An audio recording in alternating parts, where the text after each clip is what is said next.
Hello friends, আমি জয়া বম্বিকাস কিচেনে আপনাদের স্বাগত। আজকে যে রেসিপিটা নিয়ে এসেছি সেটা আপনারা শেষ পর্যন্ত দেখুন, এটা আমার অনুরোধ। আশা করছি ভালো লাগবে। আর ভালো লাগলে আমার পাশে থাকবেন এবং একটা লাইক শেয়ার কমেন্টস করবেন। যদি আমার ইউটিউব চ্যানেল থেকে দেখে থাকেন তাহলে আমার চ্যানেলটাকে সাবস্ক্রাইব করে আমার পাশে থাকবেন। আর যদি ফেসবুক চ্যানেল থেকে দেখে থাকেন তাহলে রিকোয়েস্ট করব আমার পেজটাকে ফলো করবেন। আর পুরনো বন্ধুরা তো জানেন যেভাবে কী করতে হবে, সুতরাং আপনাদের বলার কিছু নেই। আশা করছি ভালো লাগবে ভিডিওটা। চলুন তাহলে বেশি দেরি না করে ভিডিওটা দেখা যাক। এই রেসিপিটা শেষ পর্যন্ত দেখার অনুরোধ রইল। এটা বাচ্চা বড় সবাই পছন্দ করবে, সুতরাং আপনারা এটা ঘরে বানাবেন। বানিয়ে কেমন হলো অতি অবশ্যই জানাবেন। মাঝখানে কিন্তু কেউ স্কিপ করবেন না, এটা কিন্তু আমার অনুরোধ। আশা করছি আপনারা স্কিপ করবেন না। চলুন তাহলে রেসিপিটা দেখে নেওয়া যাক। রেসিপিটা বানানোর জন্য আমি এখানে ছোলা কচুর যে গোড়াটা হয়, মানে নিচের দিকটা, সেটা ছিল, মানে নিয়ে আসা হয়েছিল বাজার থেকে। সেটা আমি খোসা ছাড়িয়ে এইভাবে গোল গোল করে কেটে নিয়েছি। এবারে আমি ফ্রাই প্যান বসিয়েছি। ফ্রাই প্যানের মধ্যে কিছুটা জল দিয়ে দিচ্ছি আর তাতে কিছুটা লবণ দিয়ে দিচ্ছি। দিয়ে এবারে আমি ওই কেটে রাখা কচুগুলোকে একটুখানি বয়েল করে নেব। এটা একদম পুরোপুরি বয়েল করব না, কেন পুরোপুরি বয়েল করলে পুরো আলু ভাতের মতো হয়ে যাবে। তাই এটাকে সামান্য একটুখানি ঢাকনা দিয়ে ফুটিয়ে আমি এটাকে ফুটিয়ে নেব। দেখুন ঠিক এইভাবে না সেদ্ধ হবে, মানে একদম পুরো গলে যাবে না, এইভাবে সেদ্ধ করে নিয়েছি। সেদ্ধ হয়ে গেছে, আমি এটা এবার একটা পাত্রে নামিয়ে নিচ্ছি।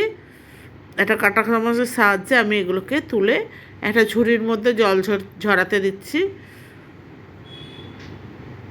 সব তোলা হয়ে গেছে। এবার দেখুন ঠিক এইভাবে আমি একটা ঝুড়িতে জল ঝরাতে দিয়েছি।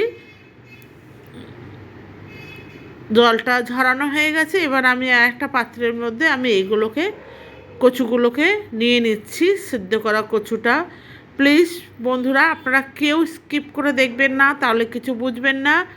আপনারা পুরোটা দেখুন শেষ পর্যন্ত। ভালো লাগলে লাইক শেয়ার কমেন্টস করবেন। আর নতুন বন্ধু থাকলে আমার চ্যানেলটাকে সাবস্ক্রাইব করে আমার পাশে থাকবেন।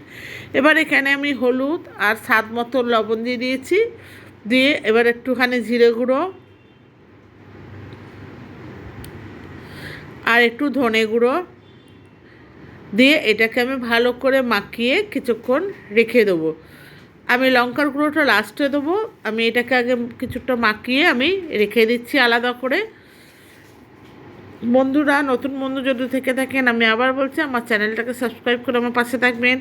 আর ফেসবুক থেকে যদি কেউ দেখে থাকেন তাহলে আমার পেজটাকে ফলো করার অনুরোধ রইল। এবারে আমি হলুদ গুঁড়ো আর একটুখানি দিলাম, যেহেতু একটু কম হয়েছে তাই জন্য। দিয়ে আমি এটাকে ম্যারিনেট করে একটা সাইডে রেখে দিচ্ছি। এবার ওই ফ্রাই প্যানটা আবার বসিয়ে দিচ্ছি। দিয়ে এবার ওভেনটাকে অন করে দিচ্ছি। দিয়ে এখানে আমি পরিমাণ মতো তেল দিয়ে দিচ্ছি। 2 থেকে 3-4 চামচের মতো তেল দিচ্ছি। দিয়ে এইবারে আমি লঙ্কার গুঁড়োটা মাখিয়ে নিচ্ছি। আপনারা চাইলে লঙ্কার গুঁড়োটা আগেও দিতে পারেন। আমি লঙ্কার গুঁড়োটা শেষের দিকে দিলাম। দিয়ে এবারে আমি ভালো করে এটাকে মাখিয়ে নিচ্ছি। ওদিকে তেলটা গরম হচ্ছে, যতক্ষণ তেল গরম হচ্ছে ততক্ষণ আমি লঙ্কার গুঁড়োটা দিয়ে মাখিয়ে নিলাম। আমার মাখানো হয়ে গেছে। এবারে দিকে তেলটাও গরম হয়ে গেছে। আমি এবারে একটা একটা করে এই কচুগুলো তেলের মধ্যে দিয়ে নিচ্ছি। দিয়ে আমি একটু ডিপ ফ্রাই করছি, ঠিক বেগুন ভাজা যেভাবে ভাজা হয় ঠিক সেইভাবে আমি এগুলোকে ভেজে নেব। বন্ধুরা, আপনারা যদি কোনো সময় কচুর গোড়া এরমভাবে পান, ছোলা কচুর, তাহলে এইভাবে করে ভাতের সাথে, গরম ভাতের সাথে মেখে খাবেন। ভীষণ খেতে টেস্টি হয় আর ভীষণ ভালো লাগে।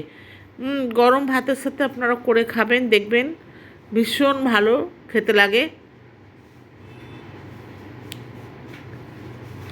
এবার আমি এটা ঢাকনা দিয়ে ঢেকে দিলাম। আমি একদিকটা উল্টে দিয়েছি।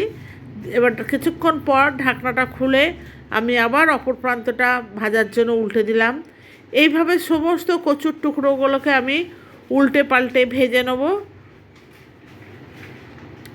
এটা তো অলরেডি সিদ্ধ করা, বন্ধুরা জানেন, বেশি ভাজতে সময়ও লাগবে না।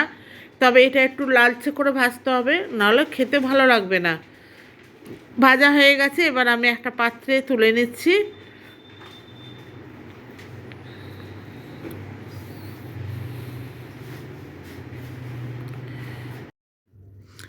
সবগুলো তোলা হয়ে গেছে, এবার আমি বাকি কচুগুলোকেও এখানে দিয়ে দিচ্ছি একটা একটা করে। বন্ধুরা, আপনারা প্লিজ কেউ স্কিপ করে দেখবেন না, আপনারা শেষ পর্যন্ত দেখুন। দেখুন, ভালো লাগবে। আর ভালো লাগলে অতি অবশ্যই একটা লাইক শেয়ার কমেন্টস করার অনুরোধ রইল। পুরনো বন্ধুরা এতদিন যেভাবে সাপোর্ট করেছেন সেভাবেই সাপোর্ট করবেন।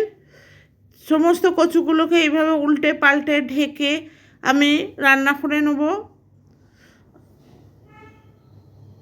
আপনারা কে এইভাবে রান্না করে খেয়েছেন আমাকে কমেন্ট বক্সে অতি অবশ্যই জানাবেন, বা আপনারা এই ছোলা কচুর গোড়াটা কোনো দিন খেয়েছেন কি না সেটাও জানাবেন।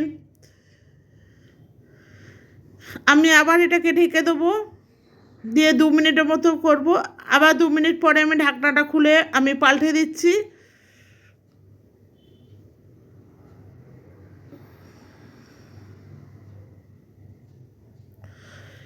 এই কচুগুলোও ভাজা হয়ে গেছে।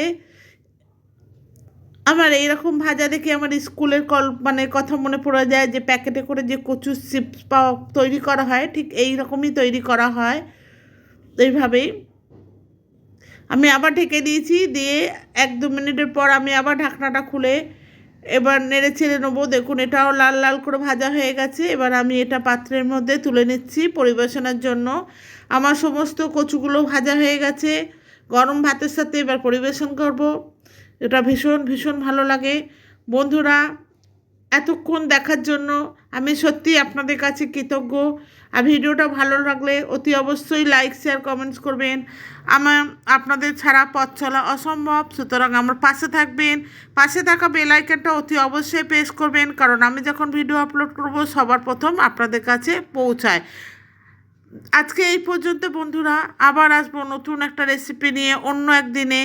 ততদিন পর্যন্ত আপনারা ভালো থাকুন, সুস্থ থাকুন, এবং ভিডিওটি শেষ পর্যন্ত দেখার জন্য আন্তরিকভাবে ধন্যবাদ জানাচ্ছি।